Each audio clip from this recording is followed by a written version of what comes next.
That would be number 5 of 5 in the Pentateuch. That's where we're going to be. Deuteronomy, you can open up to 6 or 8, somewhere in there is where we're going to start. But we're going to be all over that book this morning.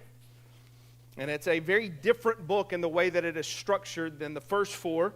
If you just read through it, you may not think so because it uses a lot of the same language. But when you step back a little bit and kind of get the 10,000-foot view, you can see that it is a different type of book in the way that it is built. It is not primarily a book that says, do these things. It is a book that has a totally different emphasis, which I think will help us this morning to understand that kind of superstructure a little bit better. Will help us understand this book. I'm guessing I'm not the only one that does this from time to time. The other day, Emily and I were going somewhere. I don't remember where we were going. I don't remember what we were doing, which is kind of the point of this story, because I was driving, and as I was driving, at some point, Emily's like, "Where are you going? Like, you were supposed to turn back there." And I'm like, "Oh, yeah, I guess I was." We were talking about something, and had totally missed the turn, not paid any attention, was absolutely on autopilot, just going. I still to this day, I'm not even sure where we were going. I was just going because that's what I do wherever we were at. Just missed the turn and kept going.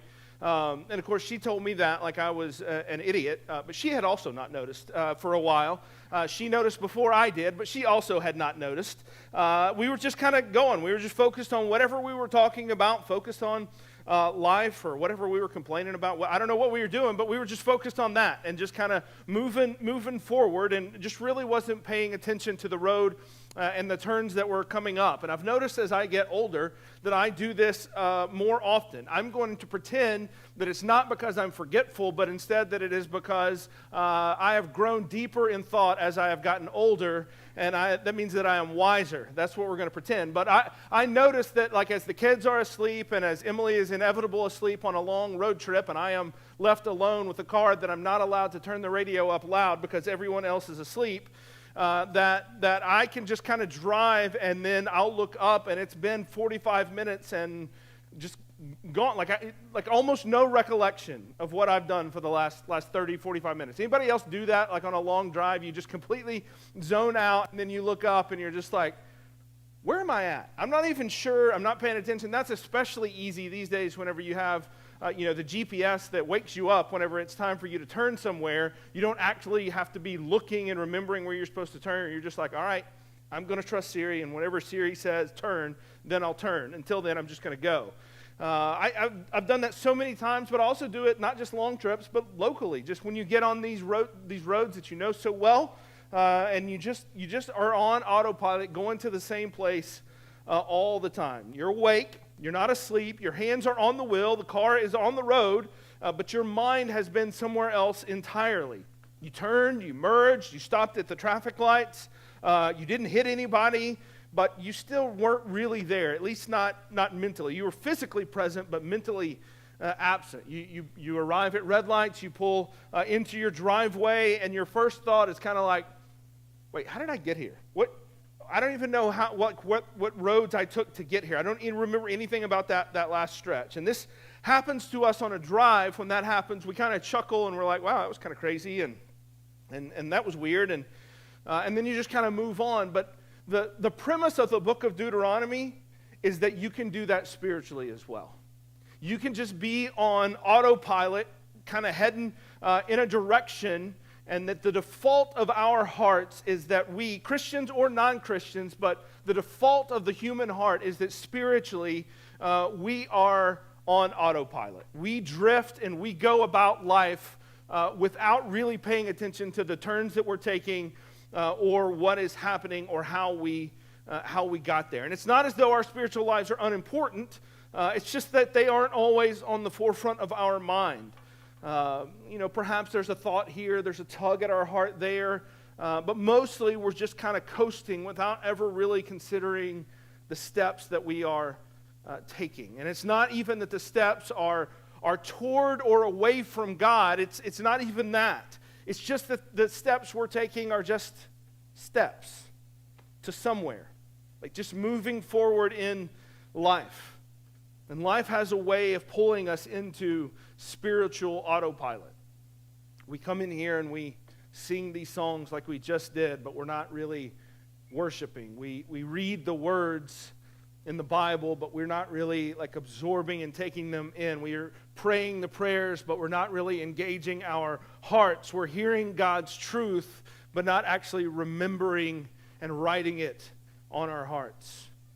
We do these things, but our hearts aren't really in it. They're not really there. Again, it's not in rebellion. It's primarily in apathy.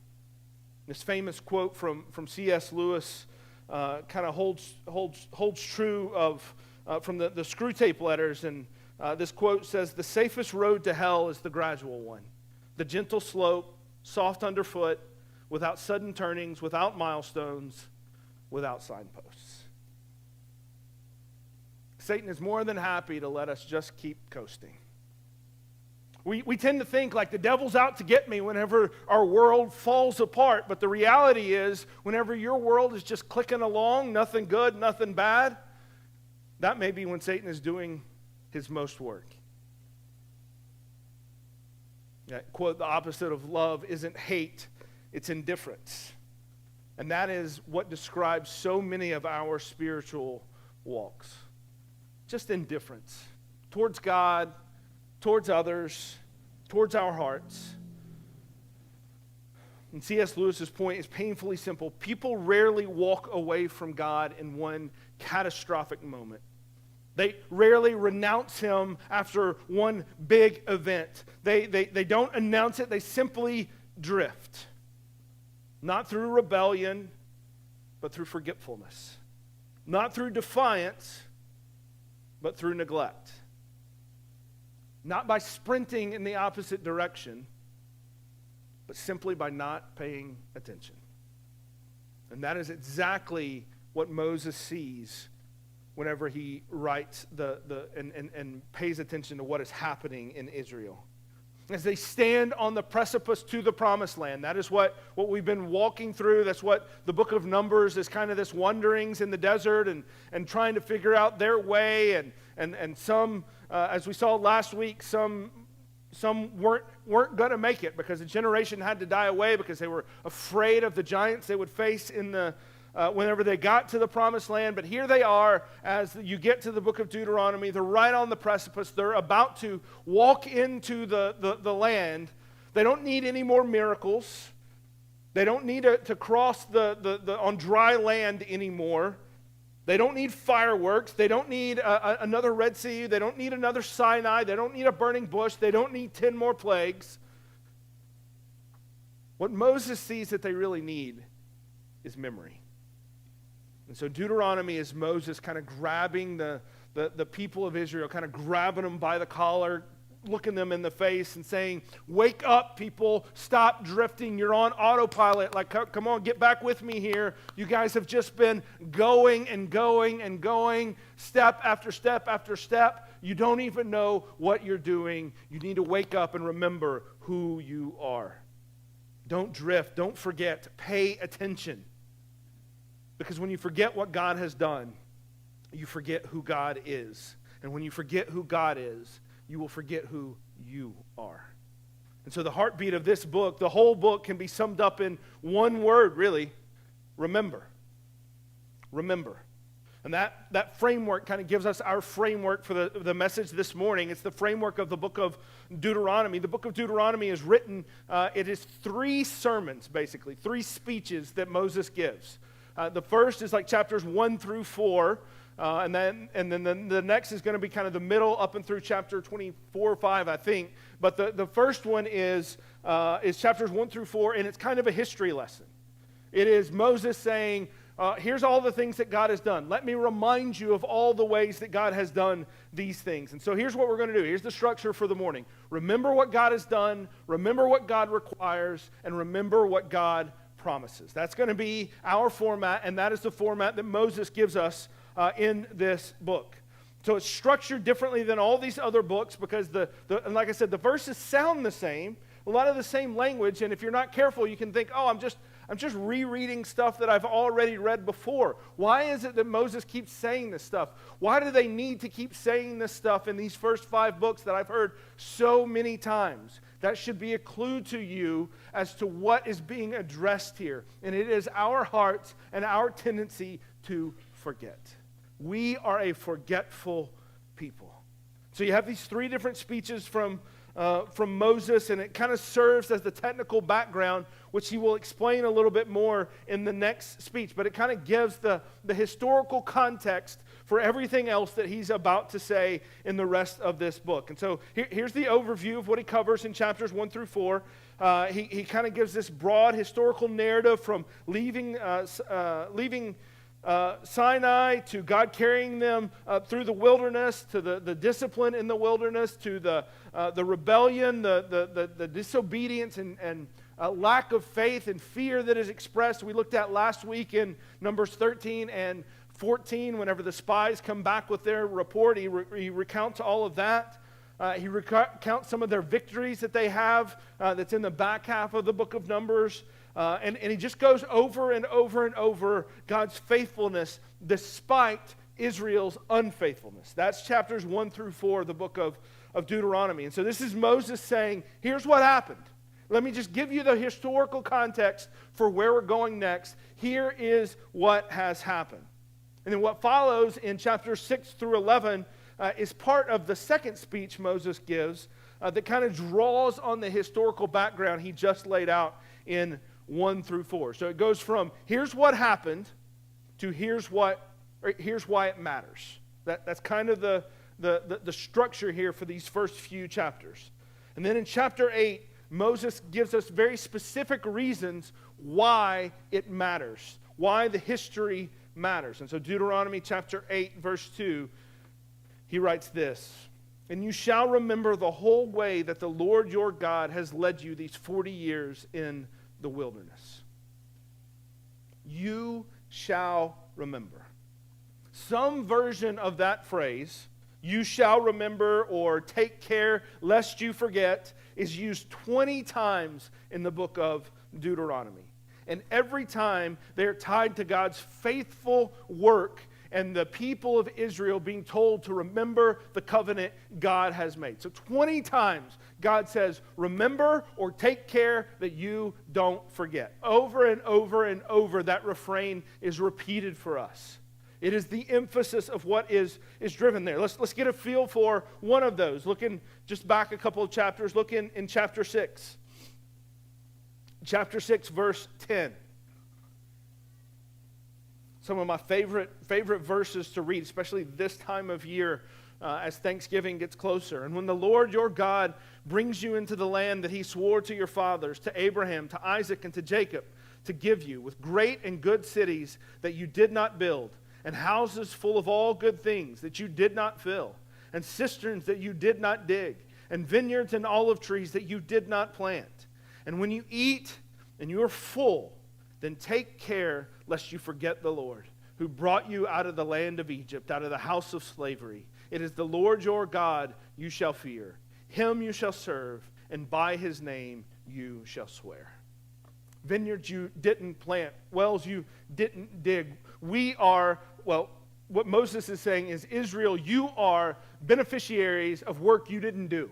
You are benefiting from something that you didn't do. Somebody else planted those seeds. Somebody else dug those wells. Somebody else built those cities, and you got to live in them. You are a benefactor of what someone else has done. And that lesson is simple enough for us this morning. And honestly, I think we could almost land there this morning as we head towards Thanksgiving. It's just a reminder that we are benefactors of those who have gone before us. Whether we're talking about this church that exists, or whether we're talking about the fact that there's a church for us to worship at, or whether we're talking about the church in the West and missionaries that have brought the gospel, whether we're talking about, we could go on and on and on about how we stand in this place because someone else heard the call of God, went forward, and God said, I'm going to do something hundreds, thousands of years before Tony Walls is born and lives now in Jefferson City. I'm going to do things that he will be blessed by thousands of years from now. We stand on shoulders of those who've gone before us, and we drink deeply. And I love the picture here. When you drink and you are full, when you are satisfied, remember, you are eating the grapes from the vineyard. You are drinking the wine from the vineyard that you didn't plant. You didn't deserve it, but you get to take part in it. That would be enough for us to plant on this morning and lead us for the next couple of weeks. We're going to have to move on, but we are always in danger of forgetting the meaning of the story that we are given, thinking that we did it ourselves. We need this lesson too.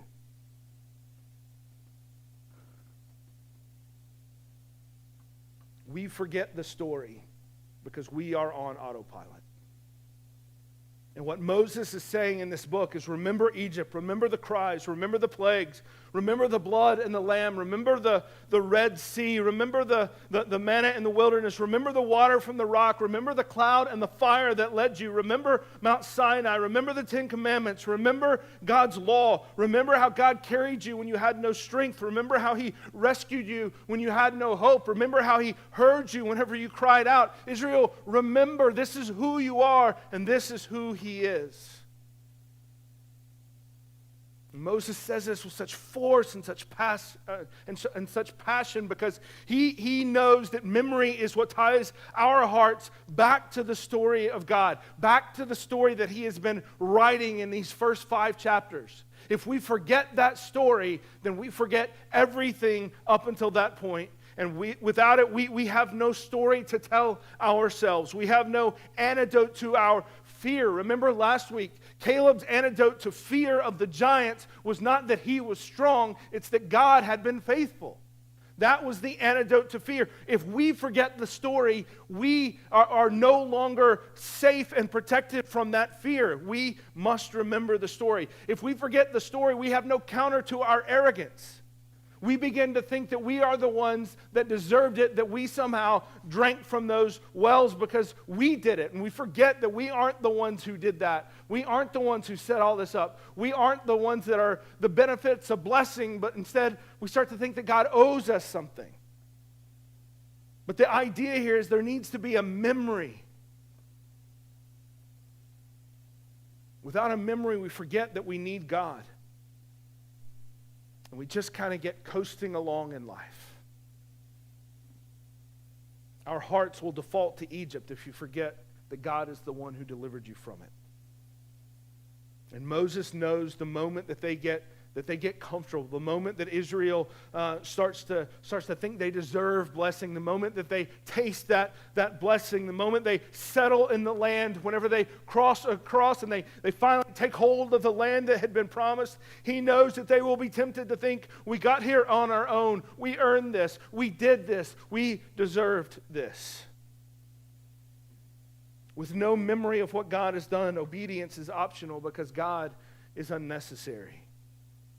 With memory, obedience becomes worship because it is a response to what God has done. The second part of Moses' message in the book of Deuteronomy is to remember what God requires. First is to remember what God has done. The second is to remember what God requires. So you remember His salvation, and now it is remember His calling. Before Moses ever gets into the details of what God requires, though, before he starts laying this out for this big chunk of Deuteronomy, and this is kind of the middle section of the book here, the bulk of the book is to remember what God requires. But before he gets into the details of what God requires, the worship laws, the social laws, the justice laws, the family laws, the things that set Israel apart, he stops and he gives Israel this foundation, and he says, I want to remind you where all of this stuff comes from. I want to remind you the foundation for your obedience. And this is really the center of the entire book. It's the heartbeat of the covenant. It is the verse that the verses that every Israelite child would memorize. This is the Shema. Many of you know this. This is Deuteronomy chapter 6, just a couple of verses above what we just read there. Let's read this together. Deuteronomy 6, 4 through 9. Hear, O Israel, the Lord our God, the Lord is one. You shall love the Lord your God with all your heart, with all your soul, with all your might. And these words that I command you today shall be on your heart. You shall teach them diligently to your children. And you shall talk of them when you sit in your house, and when you walk by the way, and when you lie down, and when you rise. And you shall bind them as a sign on your hand, and they shall be as frontlets between your eyes. You shall write them on the doorposts of your house and on your gates. So before we get to the reminder of the law, Moses kind of regrounds us in this. Before God gives his commandments, he gives this identity. This is who you are. You are a people that are bound by this. Before he tells them exactly what to do, he reminds them of who he is. And he reminds them that this obedience flows from this nature of who God is and his love for us. This is effectively Moses saying at the very beginning of this section here, don't try to obey God unless at first you remember who he is and who you belong to. Obedience is never about earning God's favor. It's always about responding to God's love. Hopefully you've heard that enough as we've gone through this series. It is the refrain that keeps coming up. Everything that's about to follow in Deuteronomy, where there's a second reading of the Ten Commandments, and there's festivals and purity laws and ethics and justice systems, all of those things, it's simply about what life looks like when people love the Lord their God with their heart, soul, and strength. So with that foundation in place, Moses begins to lay out those reminders of the law. He begins to lay out those festivals. He begins to lay out what it is that God has called Israel to do. How they should live, how they should behave. Look in Deuteronomy chapter 10 now. Turn over just a couple of chapters to Deuteronomy chapter 10. Some of these verses kind of serve as like good summary verses for the section. And you get to Deuteronomy chapter 10, verse 12, and you get another kind of like major portion of this book here, and it says, "And now, Israel, what does the Lord God require of you but to fear the Lord your God, to walk in all his ways, to love him, to serve the Lord your God with all your heart and with all your soul, and to keep the commandments and the statutes of the Lord, which I am commanding you today for your good." You hear those last three words right there? For your good. Almost nobody talks about the law like that anymore. Almost no one talks about following God and being obedient to his commands and to the plan that he has set forth and the life that he has laid out for us. Almost no one looks at that in the same way as what is said here, for your good. We look at it and we say, I don't know, God doesn't want us to have any fun. God's just taking away the stuff I want to do. God is just making me do things that I don't want to do. God is just making me be this type of person because I don't like it at all. I don't want to do these things. Leave me alone. Get off my case. Get off of me. Us, especially in our Western American culture, where independence and individualism is what reigns supreme. Whenever these laws are placed on us, nobody says that they're for our good, but that's exactly what is laid out here. And Moses is crystal clear. The law isn't a burden. It is a blessing. This is one of the biggest lies that our culture will tell us, is that rules and restrictions and guidance and instruction are killjoys. But what God is showing us is that those things are not killjoys. They are, in fact, the path to joy in this life, the path to flourishing as a society, the path to flourishing in our own lives. It's not God limiting your life. It is God protecting your life. And this is why Jesus, centuries later, whenever he stands and he gives the Sermon on the Mount, which is a kind of commentators would say this is a re-giving of the law in the kingdom that Jesus has come to establish. Whenever Jesus stands on this mountain and he preaches the Sermon on the Mount, he says, I'm not here to abolish the law because the law is for our good. What I'm here to do is to show you its heartbeat, to show you what's behind it, to show you why it's a good thing, to show you why you flourish whenever you follow it. It frees you to live in the way that you were designed to live. And then Jesus says things like, don't be angry.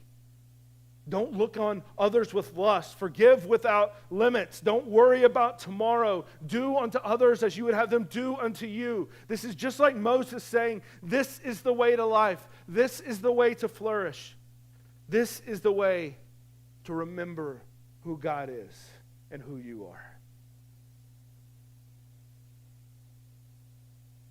So we remember what God requires. Remember what God has done. Remember what God requires. And then finally, remember what God promises. So after Moses recounts all the law and the past, and he re-gives this law in the present. So he recounts the past. He re-gives the law in the present. He then turns the eyes of Israel and the people to the future. And he says, all right, I've went back over all of this stuff. Before we moved ourselves into the promised land, I needed to remind you who you were. I needed to remind you of how you were called to live. Now, as we're about to move forward into the promised land, I want to remind you of what God has promised us. And then Deuteronomy chapter 31. So you can turn towards the end of the book now. You get to Deuteronomy chapter 31. Verse 6, and Moses says this, be strong and courageous. Do not fear or be in dread of them, talking about the giants, for it is the Lord your God who goes with you. He will not leave you or forsake you. Just a few verses later, over in chapter 32 and verse 7, he supports that promise that God is with them and he will not forsake them. And he says in verse 7, remember the days of old. Consider the years of many generations. Ask your father, and he will show you. Your elders, and they will tell you. So in other words, what Moses is saying here is you need to go forward, march forward. God is with you. He won't forsake you. You will be able to stand in victory in the promised land as long as you remember what it is that God has done. Ask those that went before you. They will tell you of God's goodness. He says, look back so that now you can move forward. Remember the God who has carried you so that you can trust the God who will carry you. Moses doesn't give them strength. This is something that like it goes unnoticed until you start to pay attention to it. And then whenever you pay attention to it in the Old Testament, like it jumps out to you all over the place. Moses doesn't give them confidence by talking about how strong they are. It almost never happens in the Old Testament that a prophet or someone will project confidence of the future because of the strength of the person that is moving into the future. Almost never is it projected that the battle will be won because of the strength of the army or the individual. He doesn't forecast their strength. He simply reminds them of God's track record. God has done it before and he will do it again. The promises of the future are believable only because the God who makes them has proven himself faithful in the past.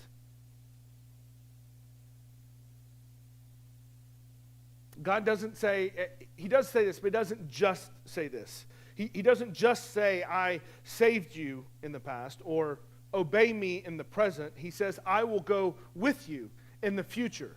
But when he says, I will go with you in the future, he roots that in obedience today and his faithfulness yesterday.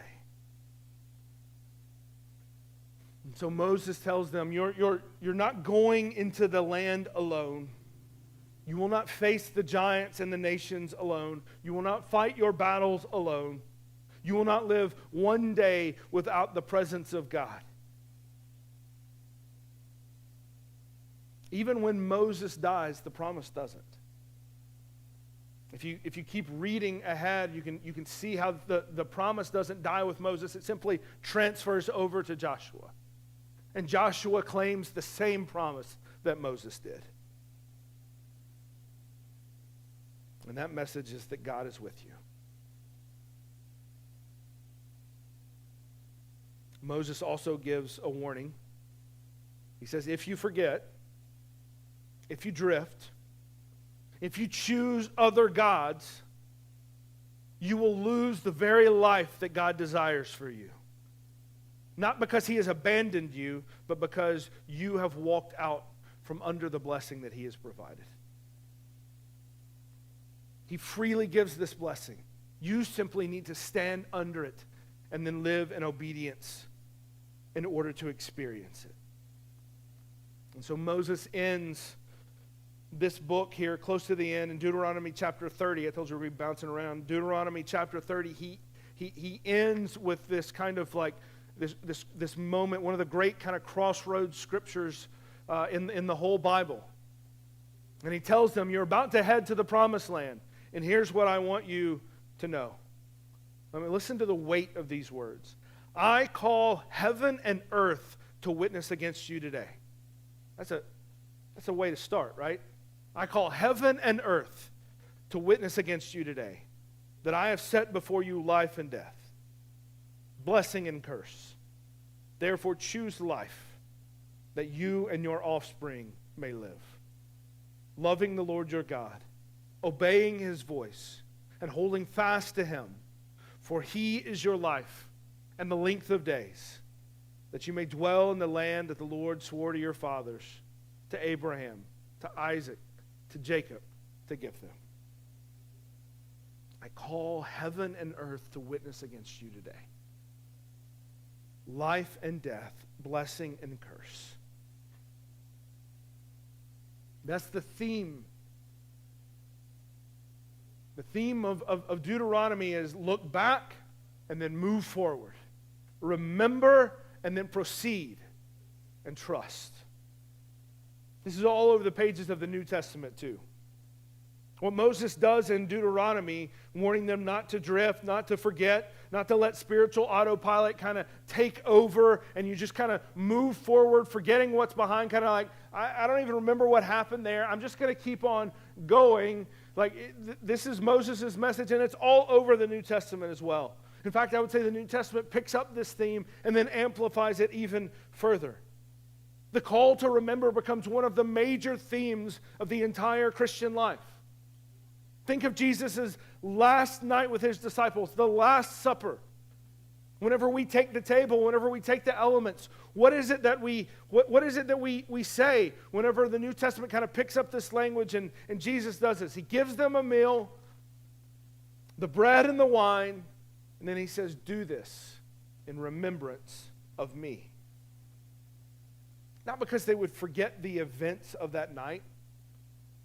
I kind of have a feeling they thought about those every day for the rest of their life. But they might forget the meaning of the events.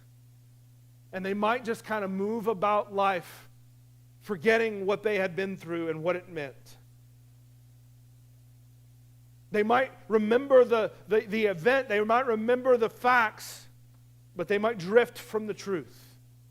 And so Jesus says and ties the entire Christian life to a regular, intentional remembering. Paul picks up the same theme. I could probably have quoted 30 different verses from Paul here, but he picks up the same theme. He's writing to Timothy. He's writing to a young pastor, and he's teaching him how to be a pastor over a congregation in Ephesus. And he doesn't say, be brilliant, be strong, be creative, be any of these things. He says, in 2 Timothy chapter 2, verse 8, he says, remember Jesus Christ, risen from the dead, the offspring of David. Remember the resurrection, Timothy. That's your job as a pastor. That's your task when you lead your people. Not that you would have a great strategic plan of how to dominate your town in the next year and a half. No. Here's your job, Timothy, as you pastor people and as you lead people. Remember the resurrection. Remember the God who keeps promises. Remember what he has already done on your behalf and on the behalf of your people. And then you will trust what he will do in the future. Peter goes even further. 2 Peter chapter 1. He's writing a letter and he knows he's about to die. You can imagine if you know you're about to die, you measure your words carefully. You want them to count. You want them to mean something. You want them to land with people so that they would because they will remember your words. And so you're measuring everything. You only have so much time left, and he knows this. I just wonder what you might say if you were telling someone and you knew you were about to die. What would you tell them? What would you want to communicate to people? Would you want to tell them, be bold? Be ready to fight. I want you to be strong. I want you to be successful. I want you to be smart. I want you to be, like, what would you tell people?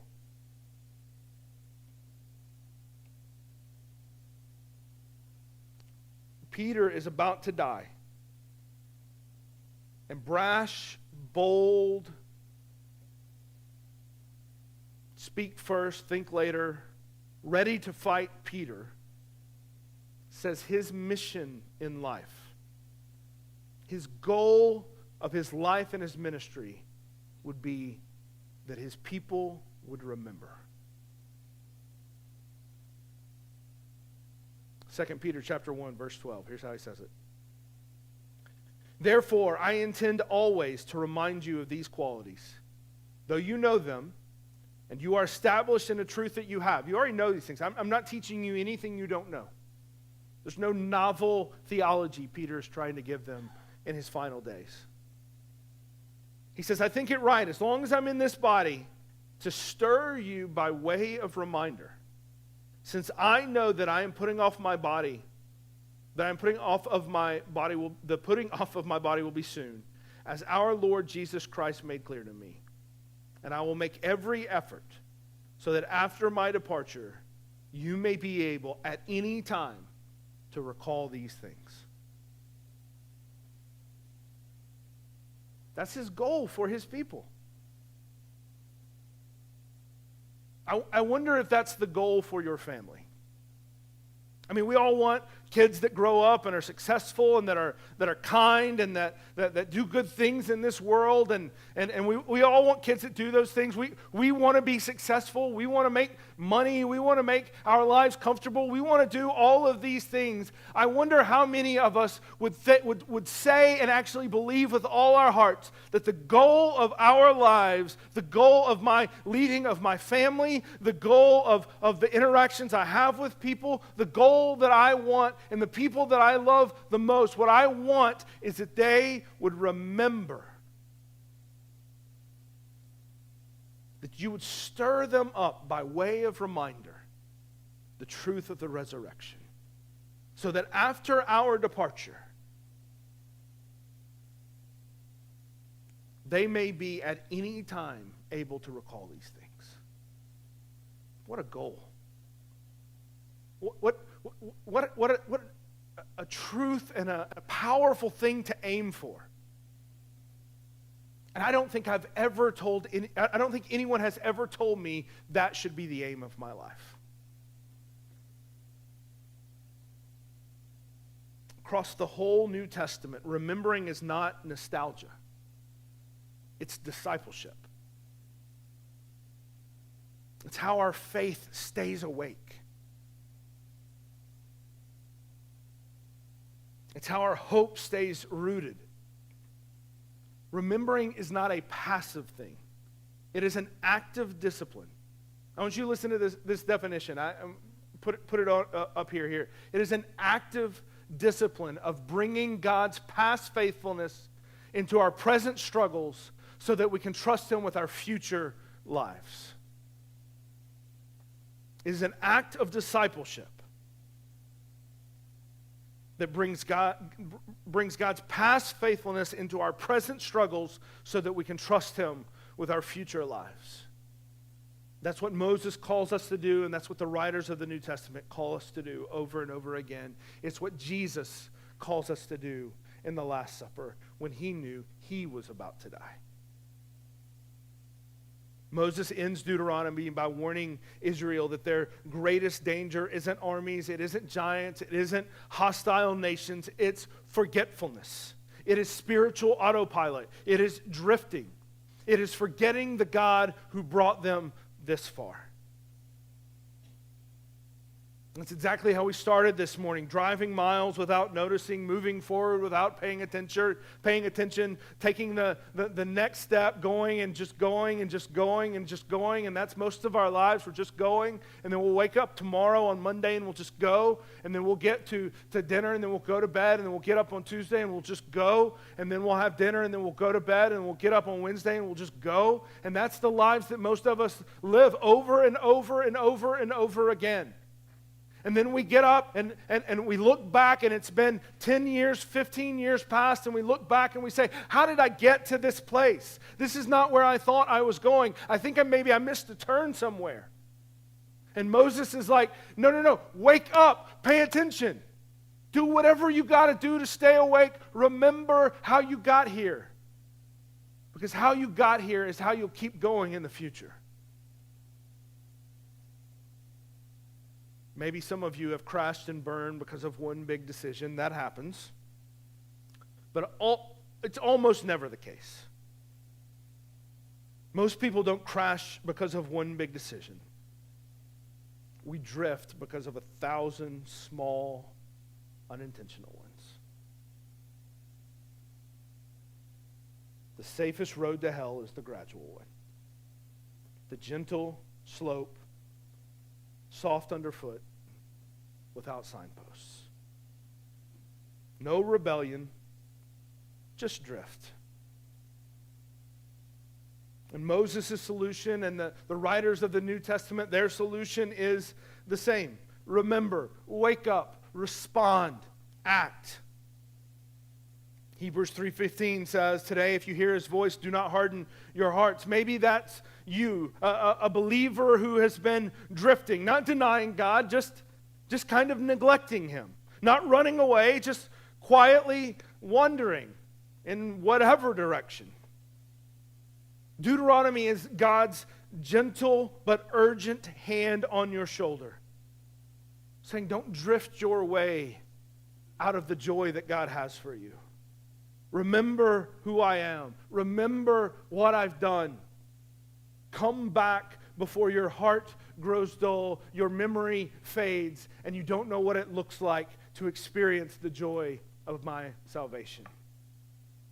And maybe you're here and you don't know Christ at all.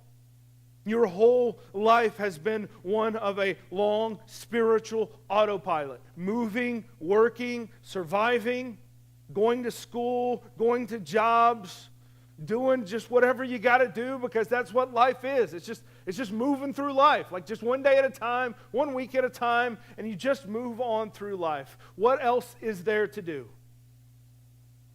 Move, work, survive, but never actually live. The invitation from the book of Deuteronomy, from Moses, from Jesus, from Peter, and from Paul is the same as those that have been drifting and know Christ. Wake up, remember, come home. Jesus is the better Moses, the one who doesn't just point to the promised land, but opens the way into it through his blood. He doesn't just say that the promised land is there, now go take hold of it. He is the one that by his blood gave you the way, and he says, now simply apply that blood to your life and you will take hold of the promise. So hear his invitation, not tomorrow, not eventually, not one of these days when you finally wake up and you get there, but before you crash and burn, before you get to a place where you can't remember anymore, hear and respond today. Choose life. Choose Christ. Choose the God who has never once forgotten you, even when you've forgotten him. Let's pray.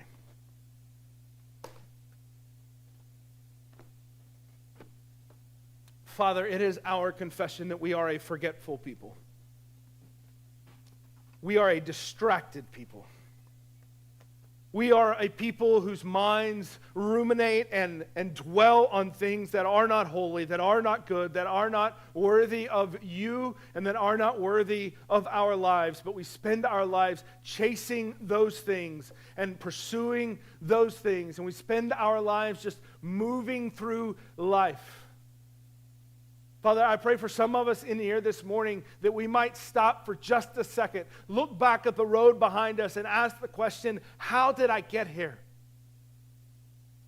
And that when we ask that question, we would be reminded of your grace in our lives, your goodness in our lives, of the wells that we drank from that we didn't dig, of the vineyards that we drank from that we did not plant, the cities we lived in that we did not build. Father, I pray that you would remind us that you have been gracious to us in ways we could never have imagined, never have even planned for ourselves. But most of all, that we would understand that you have been faithful to us in your Son. Father, I pray that this morning our hearts would be jolted awake, our eyes would be opened, our hearts would be alive to your truth, and that we would be very aware of where we are going. And you would help us to make decisions and lives and proceed not just on autopilot, but with every intention of worship and obedience. And it's in Christ's name I pray. Amen.